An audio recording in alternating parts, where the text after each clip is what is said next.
berjumpa lagi dengan channel kesayangan kalian hanya di Selo7. Dan pada kesempatan kali ini, kita akan membahas sebuah sinopsis film yang berjudul Minari. Dengan berlatar era 80-an, film ini menceritakan tentang sebuah keluarga yang berasal dari Korea Selatan. Mereka bermigrasi ke Arkansas, Amerika Serikat guna merubah nasib mereka.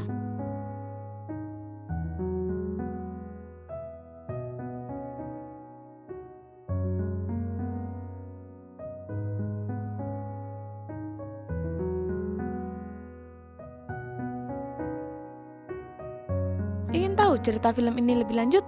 Jangan lupa untuk like, komen, dan subscribe dulu ya guys. Di awal film ini diperlihatkan sebuah keluarga, yakni keluarga Yi, yang terdiri dari Jacob, sang istri Monica, serta kedua anak mereka, yakni Anne dan David.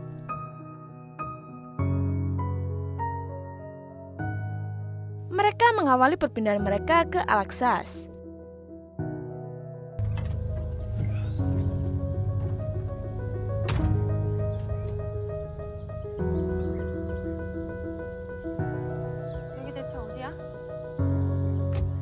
집이지?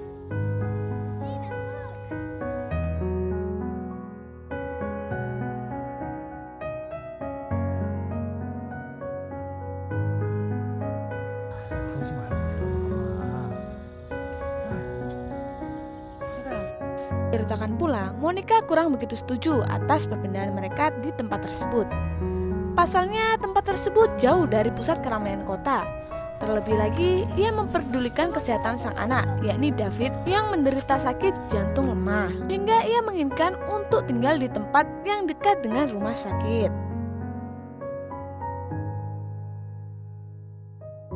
Namun di sini Jacob menolak keinginan Monica tersebut. Lantaran di tempat baru mereka, Jacob bisa merealisasikan keinginannya untuk dapat berkebun dengan baik.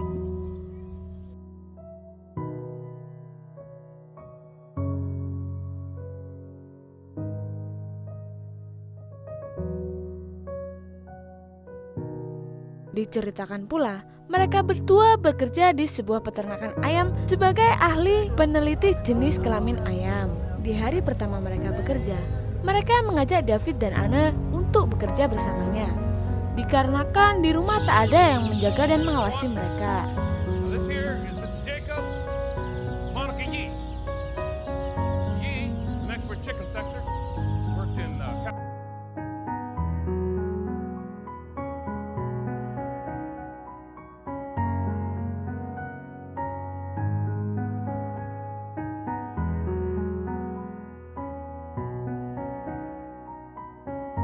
Sepulang mereka bekerja, cuaca di sekitar mereka terlihat begitu buruk. Benar saja, tersiar berita di televisi bahwa badai topan sedang menyerang area di sekitar rumah mereka. 오케이. 차는 다 준비됐고 상황 봐서 바로 피하면 돼.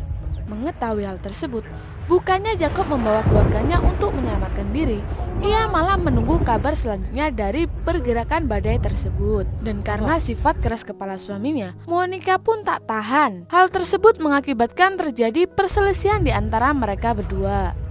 걔랑 걱정한 거야.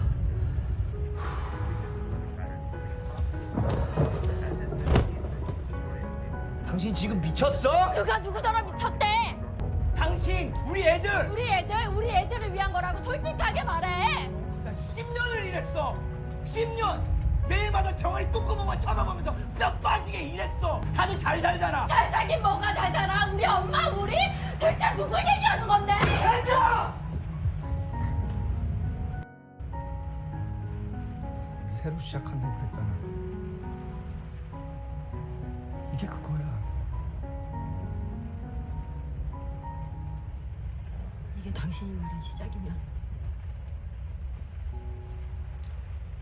우린 그냥 가만 못 써.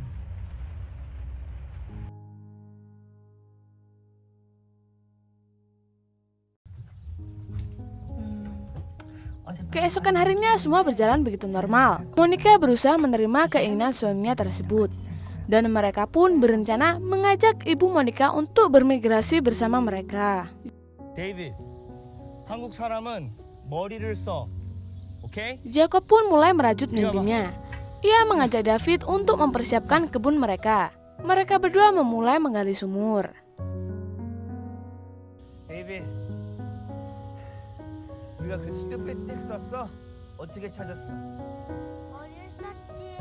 머리를 썼지. Take a look at this. Jacob pun membeli sebuah traktor dari teman barunya, yakni Paul. Yang ternyata di masa mudanya, Paul juga pernah bermigrasi di Korea Selatan.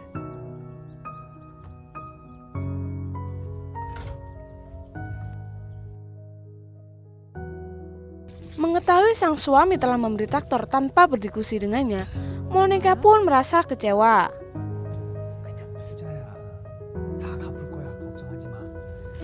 이것은 다 이렇게 공장을 해. 왜 웃어? Namun di sini Jacob berusaha untuk menghiburnya. Ia memberitahu Monica bahwa sang ibu esok akan segera datang.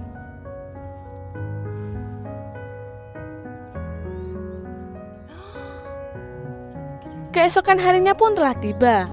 Monica dan anak-anaknya bersiap untuk menyambut ibunya. 할머니 오셨다. 안녕하세요, 할머니. 네가 애니구나. Mengetahui kehadiran ibunya, yakni Sonja, Monica merasa senang sekaligus sedih.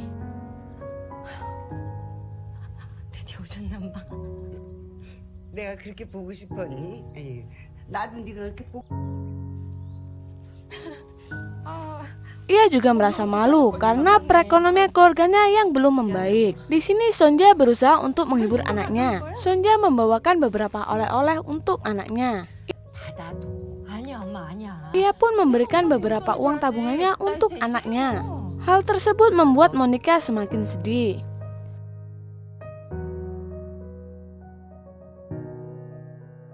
Hari-hari pun berlalu. Monica mulai menerima keadaan mereka sekarang. Di akhir pekan, Monica dan kedua anaknya bersedia menemani Jacob melihat-lihat kebun mereka.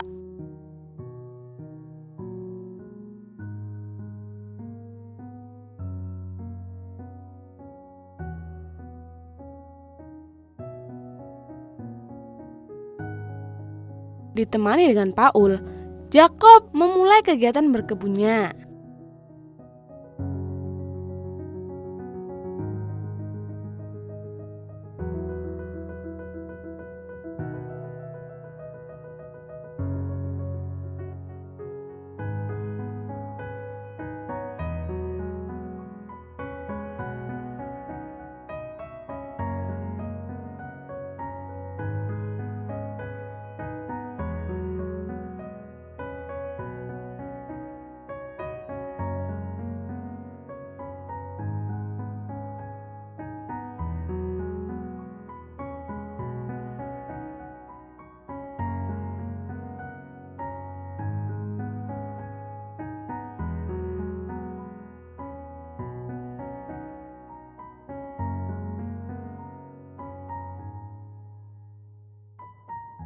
Di saat Jacob dan Monica bekerja di peternakan, Anne dan David diasuh oleh Sonja di rumah. Namun di sini Anne dan David belum dapat menerima kehadiran nenek mereka. Mungkin karena sekian lama mereka tak pernah bertemu. Mereka merasa kehadiran neneknya tersebut hanya mengganggunya saja. Mulai dari tidur yang mendengkur, hingga mengganggu makan mereka.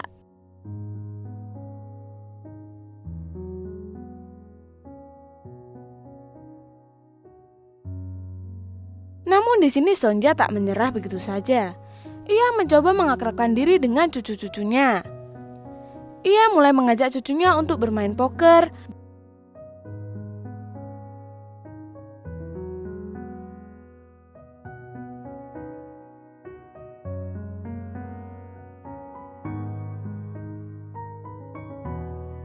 Berjalan-jalan di kebun Jacob, serta menanam pohon minari di hulu sungai dekat rumah mereka.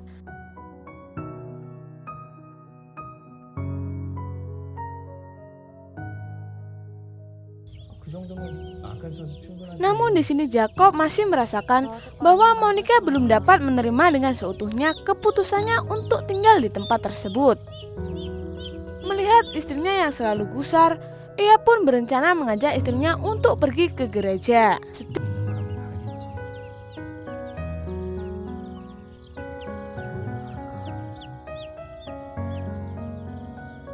Hanya di gereja, mereka pun merasa sedikit canggung. Pasalnya hanya merekalah satu-satunya keluarga yang berasal dari Korea. Sonja pun nampak kurang menyukai gereja tersebut. Sampai-sampai ia mengambil kembali uang Monica yang diberikan untuk amal gereja tersebut. Wah, jangan ditiru ya teman-teman. Selesai beribadah, seluruh jemaat melakukan makan bersama di aula gereja. Monica dan anak-anaknya mulai membaur dengan jemaat yang lain.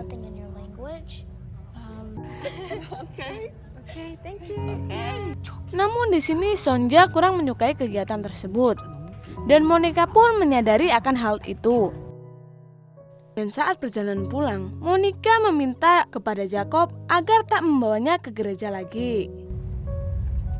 일요일은 그냥 일하는 게 낫겠어. 다시 안 갈 거면 헌금은 뭐하러 그렇게 많이 내?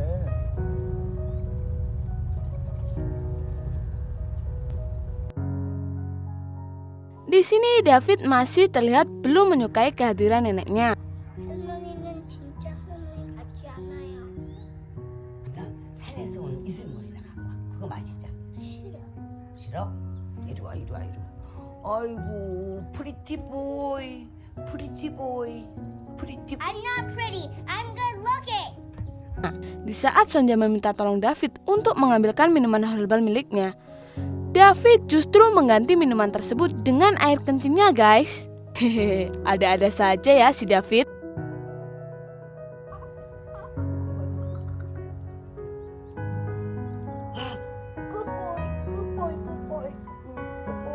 Sonja yang tak mengetahui hal tersebut pun meminum air kencing David.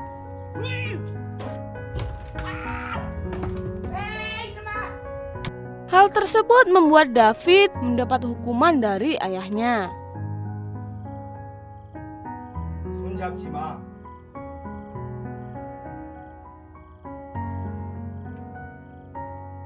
또 올려.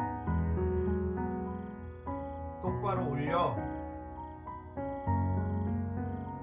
Hari demi hari pun berlalu, tanaman Jacob sudah mulai tumbuh. Namun ketika musim panen hendak tiba, masalah pun mulai datang. Sumur di kebun mereka tak lagi mengeluarkan air. Hal tersebut membuat tanaman mereka menjadi kering dan terancam gagal panen, guys. Di sini Jacob tak menyerah. Ia mencoba untuk menggali sumur tersebut lebih dalam lagi. Namun sayang, usaha tersebut sia-sia. Sumur pun tak dapat mengeluarkan air. Karena seharian menggali sumur, tangan Jacob pun merasa kram. Monica yang mengetahui hal tersebut membantu Jacob membersihkan dirinya. Di sini Jacob mengatakan kepada Monica, jika nanti kebunnya gagal panen, Monica boleh melakukan yang ia suka. Bahkan jika Monica meninggalkannya pun, Jacob rela. Dan tanpa sepengetahuan Monica, Jacob menggunakan air dari PDAM untuk mengaliri kebunnya.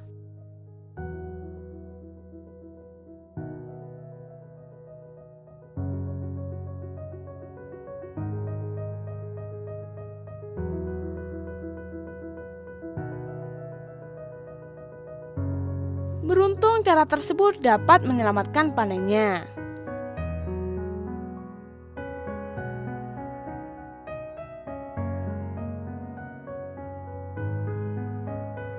Namun di sini masalah kembali datang. Saat Jacob bersiap untuk mengirim hasil panennya ke distributor, ia mendapatkan telepon dari agen tersebut yang membatalkan pesanan mereka karena sudah mendapatkan pasokan sayur dari California. Hal tersebut membuatnya begitu stres. Pasalnya ia harus tetap membayar tagihan air yang membengkak.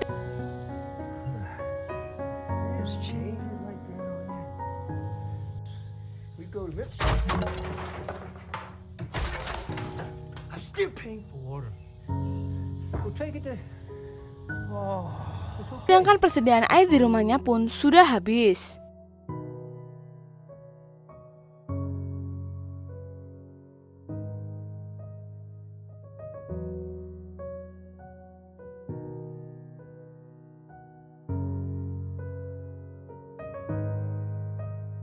Tak cukup sampai di situ, Ibu Monica yakni Sonja tiba-tiba terkena serangan stroke yang membuatnya harus dirawat di rumah sakit.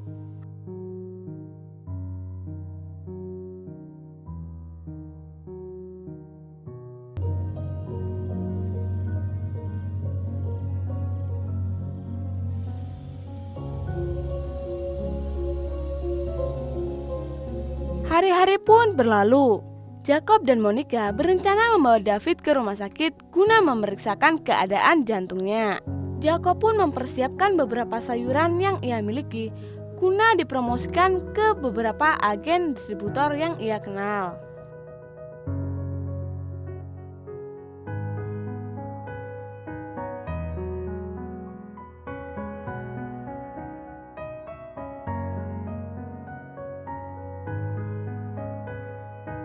Sesampainya mereka di rumah sakit, David pun diperiksa.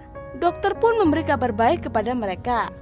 Pasalnya, lubang yang berada di jantung milik David kini mulai mengecil. Hal tersebut membuat kondisi David menjadi lebih membaik. This is very good news. But some says it gotten louder. Yes, sometimes as the hole gets smaller, it's louder. Loud is good. Are we happy? Yes, I'm happy. Must be those are. Seusai dari rumah sakit, mereka mencoba mampir ke sebuah agen distributor guna memasarkan sayuran yang Jacob miliki. Beruntung agen tersebut bersedia memasarkan produk yang Jacob miliki. Bukannya merasa senang, Monica justru merasa kecewa kepada Jacob karena dinilainya Jacob terlalu egois. Ia pun memutuskan untuk segera mengakhiri semuanya. Sonja yang ditinggal sendirian di rumah berusaha untuk membantu pekerjaan anaknya tersebut. Ia mencoba untuk membantu anaknya bersih-bersih dan membakar sampah. Namun sayang, hal tersebut malah menimbulkan percikan api dan membakar gudang sayuran milik Jacob.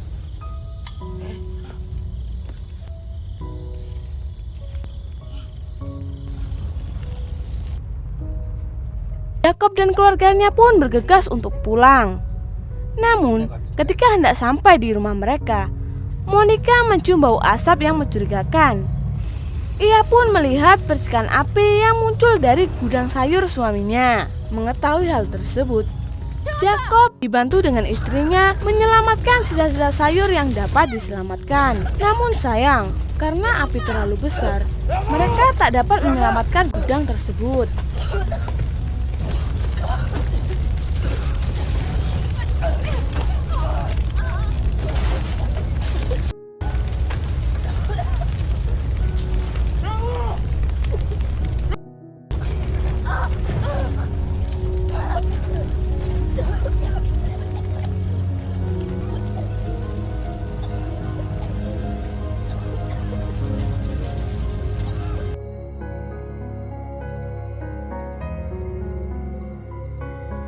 Setelah melewati perjalanan panjang, mereka pun menyadari jika mereka saling egois, mereka tak akan bisa melangkah maju.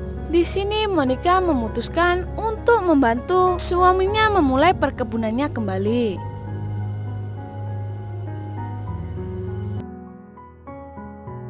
Demikian rangkaian cerita dari film Minari.